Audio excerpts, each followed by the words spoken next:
오늘부터 한 3주 정도 스가랴서를 설교하려고 하는데 사실 생소한 분들이 많을 겁니다.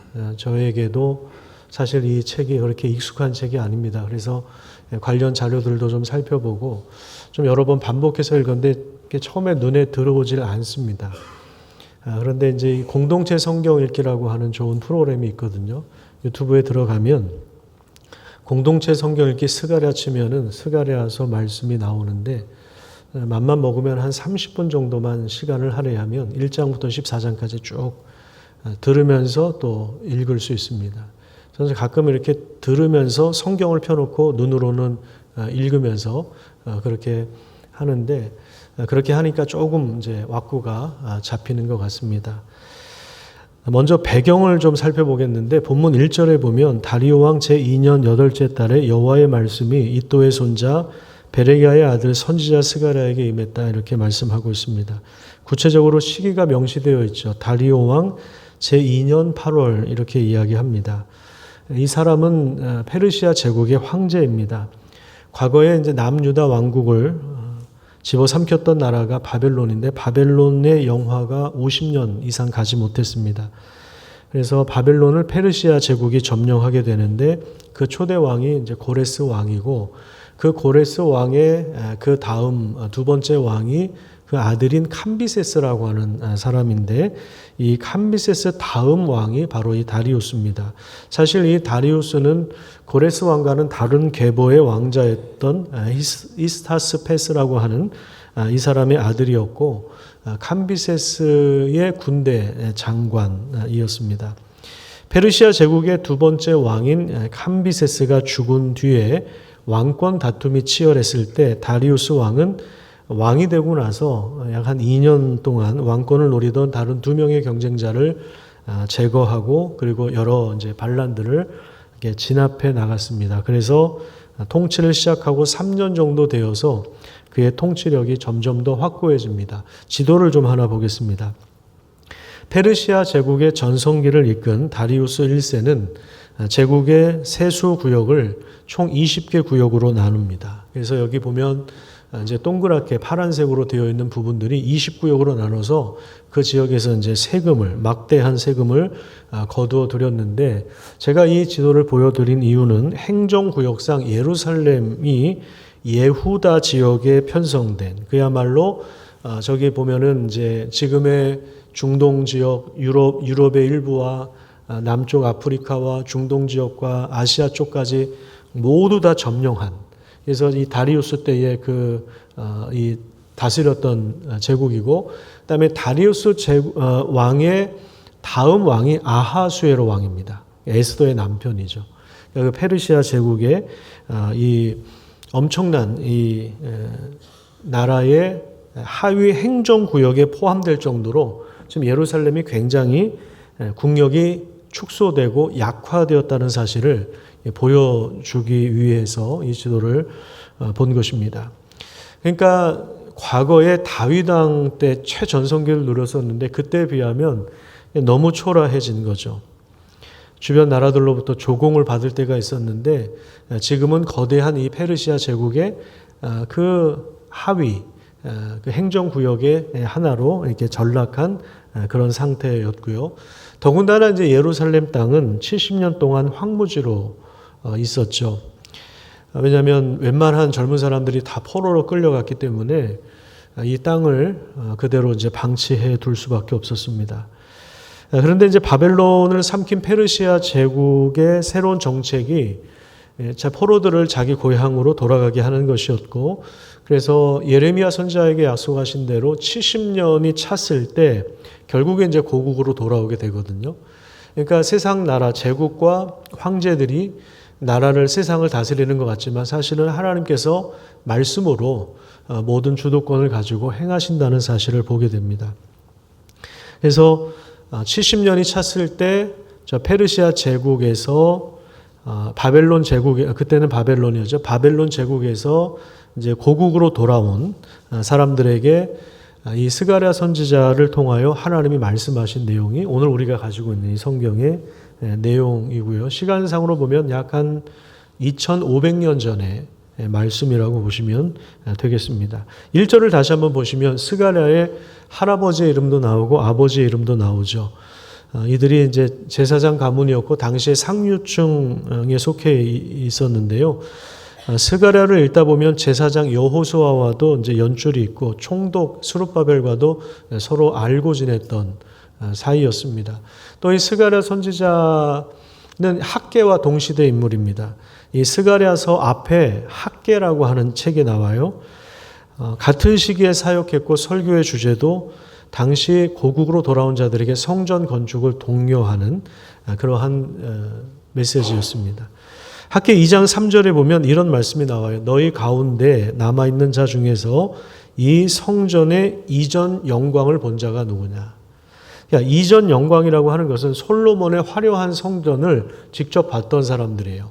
그 솔로몬의 화려한 성전과 비교했을 때 지금 성전이 너희 눈에 어떻게 보이느냐. 이것이 너희 눈에 보잘것없지 않느냐. 이제 이렇게 이야기하고 있습니다. 지금 다시 돌아온 이제 사람들이 포로로 있다 돌아온 사람들이 고국으로 돌아와서 예루살렘에 다시 성전을 건축하는데 그런데 예전에 솔로몬 성전에 비하면 너무 초라해요. 그러니까 건물을 지으면서도 이제 힘이 빠지는 거죠. 마음에 좌절감이 드는 거죠.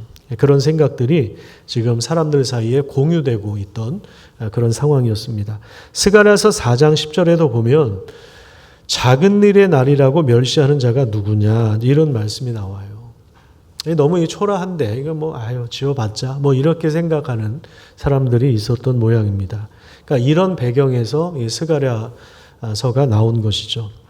그러니까 70년 만에 고국으로 돌아왔어요. 그런데 땅은 너무 황폐해져 있고 집도 없죠. 사회 기반 시설도 없죠. 무슨 마트도 없죠. 그러니까 다시 시작해야 되니까 얼마나 힘들었겠습니까? 날씨도 무더운데 에어컨도 없죠.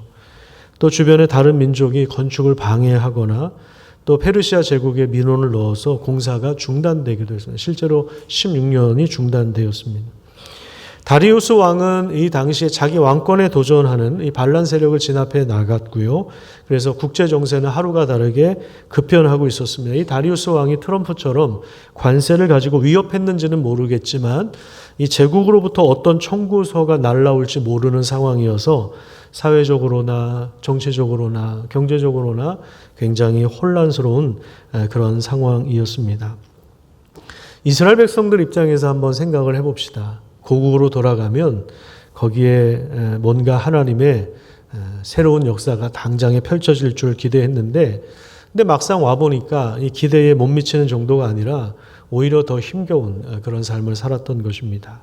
그래서 절망과 회한과 이 과거와의 비교 때문에 오늘 초라한 현실 때문에 낙심하는 그런 사람들이 많아졌습니다. 이런 상황 속에서 성전이 건축될 것이고 또 하나님께서 그들 가운데 격려해 주시는, 위로해 주시는 그런 말씀이 나오는데요.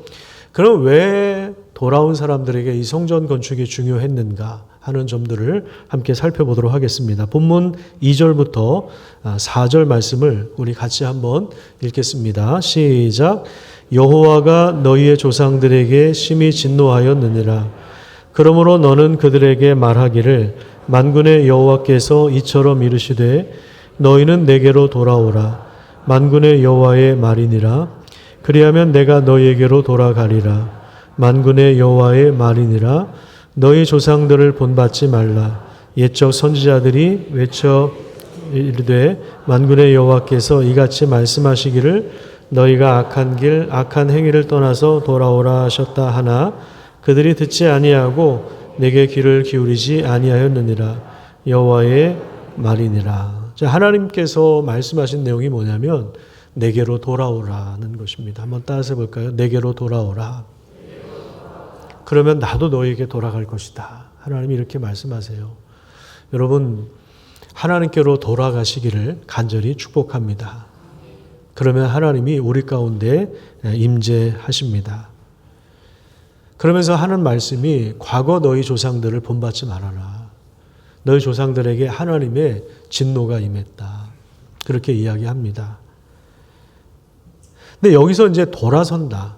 하나님께 돌아선다. 이 말이 무슨 말일까요? 하나님께 돌아선다. 그 말은 하나님께 와서 예배드려라, 헌금해라, 봉사해라 이런 말이 아니에요. 여기 보면 뭐 와서 제사 드려라, 뭐 제물을 드려라 이런 얘기가 나오지 않아요. 3절을 다시 보면요. 너희는 내게로 돌아오라 이렇게 말씀하고 있고 4절에는 어떤 말씀이 나오냐면 옛적 선지자들이 너희 조상들에게 이같이 말씀하시기를 너희가 악한 길과 악한 행위를 떠나서 돌아오라. 그렇게 말씀하셨지만 내 말씀에 귀를 기울이지 않았다. 무슨 얘기입니까?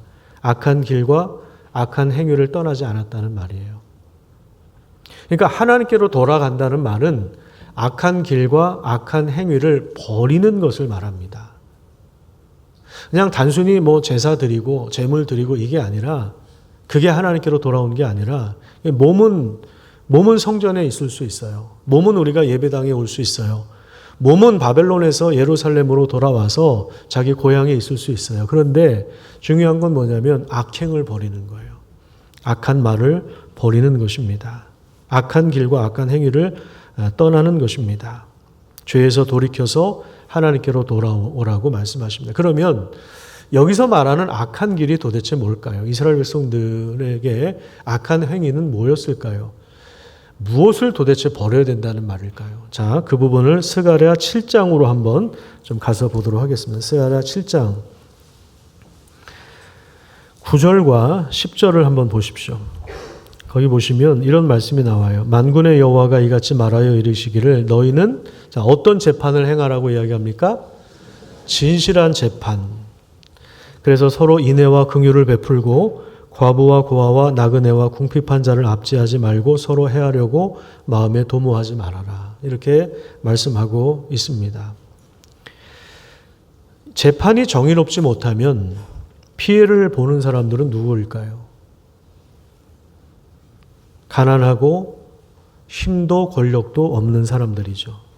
이 사람들의 권리를 찾아줄 수 있는, 이 사람들의 억울함을 풀어줄 수 있는 유일한 것이 바로 공정한 재판입니다. 그런데 이 당시에 악인들을 덮어주는, 악인들의 죄를 덮어주는 그러한 왜곡된, 치우친 그런 재판들이 일어났다는 것입니다. 억울한 자들에게 인애와 긍휼을 베풀고 사회적인 약자인 사람들을 돌보는 것이 하나님께로 돌아오는 것입니다. 그래서 여러분 이 신앙의 진면목은 노숙인을 대하는 태도에서 사실은 나타나는 것입니다. 나보다 나이도 어리고 나보다 경험과 지식이 짧고 나보다 부족해 보이고 내가 저 사람한테 친절하게 대해준다고 해서 별로 나한테 이득을 볼 것 같지 않은 사람들, 그 사람들에게 하는 그 모습, 그 이웃 앞에서 진실함과 의로움과 긍휼을 행하는 그 모습, 그것이 사실 하나님이 원하시는 신앙의 진면목이라고 하는 것입니다. 8장 16절과 17절도 한번 보십시오. 너희가 행할 일은 이러하니라. 너희는 이웃과 더불어 무엇을 말하라고 이야기합니까? 진리를 말하는 삶. 이웃과 더불어 진리를 말하는 삶이 바로 하나님께 예배하는 삶이에요. 하나님께로 돌이키는 것입니다. 사람들이 진리를 말하지 않고 속이는 이유는 무엇입니까? 바로 자신의 명예와 자신의 이익 때문에 그런 것입니다. 그리고 하나님은 진실하고 화평한 재판을 원하십니다. 또 17절에 보면 마음에 서로 해하기를 도모하지 말고 거짓 맹세를 좋아하지 말아라. 이 모든 일은 내가 미워하는 것이다. 그렇게 말씀하고 있습니다. 진실하고 화평한 재판. 여러분 화평은 언제 오죠? 화평은 저절로 오는 것이 아니라 진리가 실현될 때 오는 거예요. 올바른 재판이 이루어질 때 그 도시에 평화가 찾아오는 것입니다. 유튜브 조회수를 올리기 위하여 사실이 아닌 것을 왜곡하고 그래서 거짓으로 사람들의 관심을 끄는 사람들이 얼마나 많은지 모릅니다. 그래서 이 기자들도 보면 이 기사를 쓸 때 제목을 굉장히 자극적으로 달아요. 그래야 클릭을 하거든요. 근데 막상 클릭해서 보면 별 내용이 없어요. 기자들 입장에서는 조회수가 올라가야, 유튜버들도 마찬가지예요. 조회수가 올라가야 그게 돈이 되니까 그러니까 더 자극적인 제목으로, 더 자극적인 영상을 이렇게 만들어내죠. 극단적인 언어, 완전히 치우친 그런 언어들이 얼마나 많은지 모릅니다. 저는 언론사들은 담백하게 진리를 전해야 된다고 생각을 합니다. 그런데 정치적인 입장에 따라서 치우친 견해가 난무하다 보니까 여기에 아무 생각 없이 우리도 왔다 갔다 하면 그건 올바른 그리스도의 모습이 아닙니다. 이런 세상에서 우리는 이 정보의 출처를 정확하게 파악하고 사실관계를 바르게 이해하는 것이 중요합니다. 이 거짓을 기반으로 한 사회는, 그런 도시는 온갖 악행과 불법이 판을 칠 수밖에 없는 것입니다. 세상에 불의가 가득하여 억울한 이들의 부르짖음이 들려오면 하나님은 가만히 계시지 않습니다. 하나님은 나는 고아의 아버지시고 나는 과부의 남편이다. 사회적인 가장 연약한 사람들, 누군가에게 기댈 수 없는 자의 하나님이다. 나는 강한 자의 하나님이 아니라 나는 약한 자의 하나님이다. 이렇게 말씀하시는 거예요. 저는 이런 하나님이 참 멋있는 것 같아요. 나는 강대국의 하나님이다. 아니, 황제의 하나님이 아니라 나는 과부들의 남편이고 고아들의 아버지다. 그들의 권리를 내가 찾아준다. 하나님 이렇게 말씀하십니다. 장사하면서 내 이득을 위하여 누군가를 속이는 행위, 거짓말을 통해서 내 재산과 권리와 명예를 지키려고 하는 그 모든 행위를 버리는 것, 이것이 바로 하나님께로 돌아가는 것이다. 이렇게 말씀하고 있어요. 과거에 하나님이 선지자들을 통해서 그렇게 돌아오라고 하셨지만 이스라엘 백성들은 돌아오지 않았습니다. 그들은 여전히 하나님께 제사를 드렸습니다. 성회를 열었습니다. 제물을 바쳤습니다. 하지만 불의한 행실을 고치지 않았습니다. 그래서 그 사회의 정의와 하나님의 질서가 무너졌기 때문에 결국 그 나라에 하나님의 진노가 임하고 결국에 바벨론에 의해서 그들의 심판을 받게 된 것입니다. 성전이 불타버리고 성벽이 불타버리고 나라의 기반 시설과 집들이 모두 타버려서 황폐한 땅이 되어버리고 그들 역시 포로로 끌려가게 된 것입니다. 그들의 자녀들까지도 포로가 된 것입니다. 이런 과거의 전력을 다시 상기하면서 포로 생활을 마치고 돌아와서 초라한 현실 속에서 낙담이 가득한 사람들에게 여전히 말씀하십니다. 하나님께로 돌아오라고 하십니다. 하나님과 올바른 관계를 맺고 이웃과 올바른 관계를 맺으라고 그렇게 말씀하시는 것입니다. 5절을 한번 보십시오. 거기 보시면 너희 조상들이 어디에 있느냐, 또 선지자들이 영원히 살겠느냐, 이런 말씀이 나오죠. 말씀을 거부하고 악한 길을 떠나지 않은 사람들이 지금 어디에 있습니까? 그들은 전쟁이 나서 죽었고 포로로 끌려가서 죽었고 그래서 그 당시에 죄에 대한 심판을 오롯이 받았습니다. 말씀을 전하는 선지자들도 영원히 살 수가 없죠. 인간의 몸을 가지고 있어서 영원히 설교할 수가 없습니다. 선지자들도 은퇴할 때가 있고 또 죽을 때가 있는 거죠. 그런데 놀라운 사실은 하나님은 선지자들이 선포한 그 말씀을 통해서 하나님의 뜻을 온 세상에 이루어 가시는 것입니다. 인간은 유한하지만 하나님의 말씀은 영원한 것입니다. 저도 언젠가 은퇴를 하게 될 것이고 저도 언젠가 설교를 그칠 날이 오게 될 텐데 제가 설교를 그친다 할지라도 하나님의 말씀, 선포된 하나님의 말씀은 온 땅 가운데 실제로 임하여서 하나님의 뜻을 이루어 가는 것입니다. 그 말씀에 따라서 하나님이 역사하시는 것입니다. 우리가 목장 식구들과 나누는 말씀도 또 우리가 주일학교 학생들에게 우리가 자녀들에게 나누는 그 하나님의 말씀들, 우리가 제자훈련을 하면서 이웃들과 함께 나눴던 그 말씀들도 우리는 언젠가 은퇴하고 우리 언젠가 기억력이 감퇴하고 우리 언젠가 우리도 몸에 질병이 들고 언젠가 이 세상에서의 삶을 마감하지만 우리가 전했던 그 말씀은 계속해서 하나님의 뜻을 이루어 간다는 사실을 여러분 기억하시기를 간절히 축복합니다. 그래서 방금 우리가 읽은 이 1절부터 6절까지의 말씀이 스가랴서 전체의 서론 역할을 합니다. 여러 가지로 어렵고 힘든 그런 현실 가운데 성전 건축이 시작됐지만 외부의 공격과 급변하는 국제 정세 속에서 그리고 화려한 과거와의 비교 때문에 오늘 초라한 현실 때문에 낙심하는 상황 속에서 건축이 지지부진한 상황 속에서 스가랴 선지자는 점점 힘이 빠져가는 사람들에게 하나님의 말씀을 전하면서 격려하고 있는 것입니다. 그 다음에 이제 7절부터 6장까지는 8개의 환상이 나오는데 이 환상의 내용 역시 하나님의 말씀을 하나님이 조금 다양한 방식으로 그러니까 시청과 교육을 시켜주고 있다. 이렇게 보시면 되겠습니다.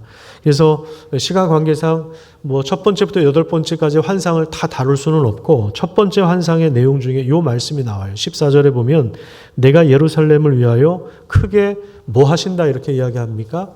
하나님이 질투하신다 이런 말이에요. 여기서 질투라고 하는 것은 하나님이 예루살렘을 향해서 가진 열심과 마음을 표현한 것입니다. 이 질투가 왜 나온 것일까요? 이 질투는 사랑에서 나오는 것입니다. 이스라엘 백성들을 너무너무 사랑하기 때문에 내가 사랑하는 백성들이 허망한 것, 우상에 굴복하는 것을 견디질 못하는 거예요. 만약에 여러분 우리 자녀들이 잘못된 것을 따라가고 그래서 그 길로 따라가면 반드시 심판이 임한다는 것을 우리가 알고 있다면 여러분 우리가 이 안타까움을 넘어서서 어떻게 하겠습니까? 그 자녀를 사랑하는 마음이 크기 때문에 어떻게 해서든지 자녀를 닥달을 하든 혼을 내든 때려서라도 다시 돌아오게 하지 않습니까? 야, 네 인생은 네 인생이 알아서 해라. 이러지는 않잖아요, 최소한. 하나님도 그런 거예요.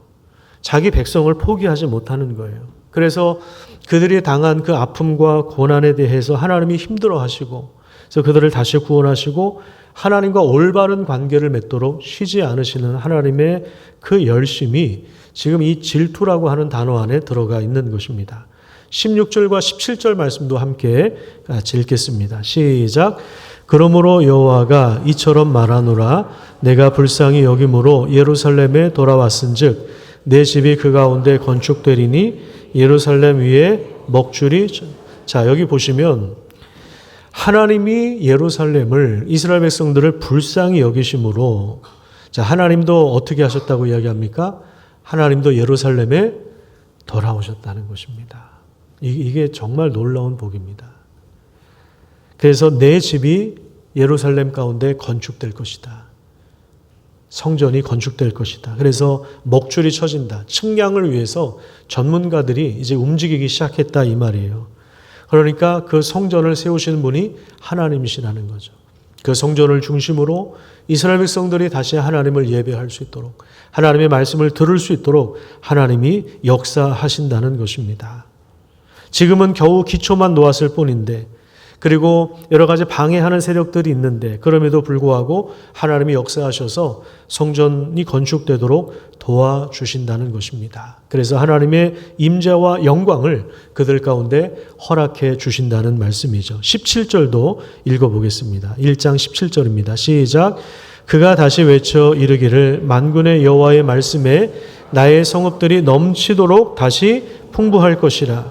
여호와가 다시 시온을 위로하며 다시 예루살렘을 택하리라. 여기 보면 넘치도록 풍부하다라고 하는 것이 이 풍성함이라는 것이 단순히 어떤 세상적인 풍요로움을 얘기하는 것이 아니라 창세기 12장에 나온 아브라함과 맺은 언약의 말씀, 그 땅과 후손에 복을 주시고 이름을 크게 하시고 그리고 복의 원천이 되게 하시는 복의 근원이 되게 하시는 그 은혜가 임하여 장차 모든 민족을 축복하시는 모든 민족 가운데 복을 허락해 주시는 하나님의 기대가 이루어진다는 그런 말씀입니다.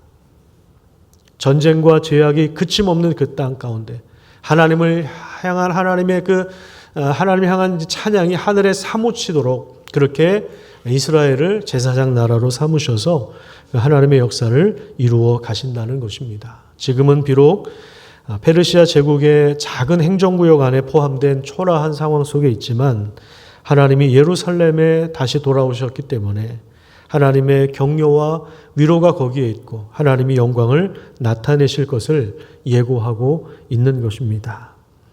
복된 미래와 하나님의 영광은 바로 이 말씀을 주목하는 데 있는 것입니다. 그래서 하나님은 지금도 우리에게 말씀하세요. 하나님께로 돌아오라고 그렇게 말씀하십니다. 여러분, 하나님께로 돌아오시기를 간절히 축복합니다. 여기 예배 드리러 몸만 앉아 있다고 해서 돌아온 것이 아니에요. 예배만 드린다고 돌아오는 게 아니에요. 헌금만 한다고 해서 하나님께로 돌아오는 것이 아니라 우리 길에 혹시라도 악한 행위가 있다면 그것을 버려야 됩니다. 이웃을 속인 것이 있다면 버려야 됩니다. 누군가를 상처 주고 왕따를 시키고 내 이득을 위하여 침묵하고 거짓말하고 이런 것이 있다면, 누군가를 속여서 내가 얻은 부정한 것이 있다면 그거 사실은 다시 돌려줘야 되는 거예요. 하나님이 인정하시지 않습니다. 그 돈은 절대로 우리에게 복이 되지 않습니다. 그러니까 돈도 그래요. 권력도 그렇고 그게 복이 되는 게 있고 저주가 되는 게 있습니다.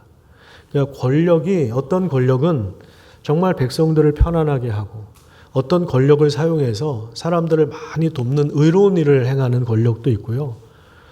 저주받을 권력도 있는 겁니다. 돈도 마찬가지예요. 그 돈이 자녀들에게 복이 되는 돈이 있고 오히려 자기 자녀 인생을 망치는 돈이 될 수도 있습니다. 하나님이 인정하시지 않는 죄는 우리가 버려야 됩니다. 그것이 하나님께로 돌아오는 것입니다.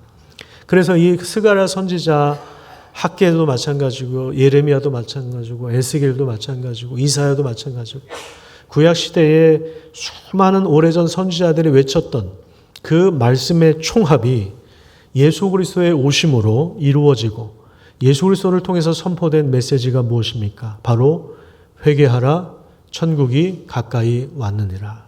그래서 회개하라고 하는 말씀이 하나님께로 돌아오라 이 말이에요. 하나님께로 돌아오라. 죄를 버리고 악한 행실을 버리고 하나님께 돌아오라. 왜요? 하나님의 나라가 시작되었기 때문에. 하나님 나라 그날이 온다라고 하는 것은요, 심판이 시작되었다는 것을 의미하는 거예요. 우리 요한계시록에서 계속 봤잖아요. 요한계시록에서 불편할 정도로 계속 나오는 게 뭡니까? 하나님의 심판이 지금 진행되고 있다는 거죠. 그래서 예수님 당시에도 어떻습니까? 귀신이 쫓겨나가죠. 병이 치유되죠. 그리고 거기에 그 종교 기득권 세력들에 대해서 예수님이 저항하시잖아요. 그 잘못을 꾸짖잖아요. 그 죄를 드러내시잖아요. 십자가에서 그들의 모든 죄악상을 다 고발하시잖아요. 이게 뭐냐면 하나님의 심판이 시작되었다는 것입니다. 하나님의 나라가 임했다라고 하는 것은요, 그게 우리한테 좋은 게 아니에요. 하나님의 심판이 시작됐기 때문에 두려워서 벌벌 떨 수밖에 없는 거예요. 근데 그 하나님의 그 심판 가운데, 그래서 세례 요한이 얘기한 것처럼 도끼가 나무 뿌리 위에 놓여 있는 거예요. 회개하지 않으면 찍혀서 불에 던지는 날이 이미 온 것입니다. 지금 돌이켜야 됩니다. 돌이키지 않으면 찍히는 거예요. 그냥 찍혀서 그냥 우리 인생이 언제 어떻게 마감될지 모르잖아요. 지옥불로 떨어지는 겁니다. 요즘엔 설교자들이 지옥에 대해서 잘 얘기를 하지 않는데, 성도들 듣기 좋은 위로에 대한 얘기, 좋은 얘기, 복 받는 얘기, 이런 거 해야 사실 조회수도 올라가고, 제 조회수 보세요. 설교 조회수 얼마나 안 올라가나. 이런 얘기하면 안 올라가거든요. 좀 이렇게 성도들한테 좀 기대감을 주고 해야 되는데, 근데 자꾸만 이렇게 때리는 설교를 하니까 조회수가 안 올라가죠. 설교 제목을 바꾸면 되거든요. 세상에서 잘 되는 법, 세상을 이기고 승리하는 법, 이런 식으로. 하나님 나라가 시작되었는데, 그런데 그 심판을 예수님이 다 담당하신 것입니다. 그래서 예수를 믿는 것 외에는 우리에게는 대안이 없는 겁니다. 우리 다 공경에 빠져 있거든요. 대안이 없는 거예요. 이번에 이제 청년들하고 산불난 지역에 이제 갈 거거든요. 그 영상을 보니까 이 불이요, 강풍이 동반돼 가지고 1시간 만에 막 옮겨 다니는데, 저도 옛날에 천안에 있을 때 이 산불난 지역에 그 불을 끈 적이 한 번 있었는데, 이거는 물 떠가지고 양동이로 옮겨가지고 끄고 이게 감당이 되질 않습니다. 갔다 오면 저기 붙어 있고, 이게 감당이 되는 게 아닙니다. 소방관들도 다 그 얘기예요. 이거는 우리가 감당이 되는 거예요. 결국에 149시간 만에 어떻게 꺼졌습니까? 비가 내려서 꺼진 거예요. 비가 내려서. 그게 우리의 실상이라고요. 그걸 우리 인간이 처한 곤경이 바로 여기에 있는 겁니다. 도와주세요 할 수밖에 없는, 우리 안에 구원을 받을 수 있는 길이 없는 겁니다. 그래서 예수님이 회개하라, 천국이 가까이 왔느니라. 그 하나님의 심판을 십자가에서 오롯이 혼자 담당하신 예수 그리스도에게 무릎 꿇지 않으면, 그분을 믿지 않으면 우리는 그 심판을 우리가 당할 수밖에 없는 것입니다. 그래서 그 최후의 심판을 예수 그리스도께서 유보하시는 거예요. 그래서 예수님을 통해서 하나님 나라에 들어갈 수 있는 그 길을 열어 놓으신 것입니다. 그래서 그 앞에 죄를 고백하고 하나님을 향해 전인격적인 반응을 보이면서 방향을 전환하는 삶을 요구하시는 것입니다. 내가 그냥 살던 대로 살면서 예수님 믿을게요. 그거는 가짜예요. 믿는 게 아닙니다. 그거는 그냥 액세서리 하나 더 붙이는 거지. 이거 하나 더 붙이는 거예요. 붙였다가 또 바쁘면 떼고, 이거는 신앙생활 아닙니다. 완전히 방향을 전환하는 것을 요구하십니다. 그래서 로마서에 나온 대로 하나님의 기뻐하시는 뜻을 따라서 몸과 마음이 새롭게 되는 그런 변화가 실제적으로 우리 성도들의 삶 가운데 이루어지기를 간절히 축복합니다.